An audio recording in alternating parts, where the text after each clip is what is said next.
আমি আমি এই মুহূর্তে দাঁড়িয়ে আছি ধামরাই পৌরসভার টুলিভিটা রোডস অ্যান্ড হাইওয়ে এলাকার, যেখানে গতকাল প্রশাসনের মোবাইল কোর্ট পরিচালনার সময় ঘটে যায় একটি চাঞ্চল্যকর ঘটনা। এই এলাকাটিতে দীর্ঘদিন ধরে অবৈধভাবে স্থাপনা গড়ে তুলে ব্যবসা করে আসছিল একটি মহল। প্রশাসনের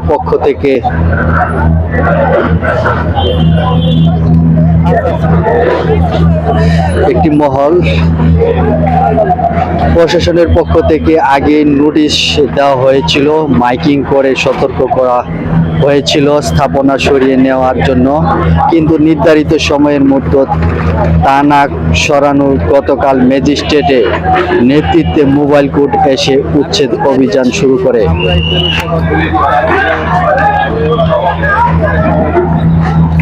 দর্শক, আপনারা দেখছিলেন সতর্কতা করা হয়েছিল স্থাপনা সরিয়ে নেওয়ার জন্য, কিন্তু নির্ধারিত সময়ের মধ্যে তা না সরানোর গতকাল ম্যাজিস্ট্রেটের নেতৃত্বে মোবাইল কোর্টে এসে উচ্ছেদ অভিযান শুরু করে।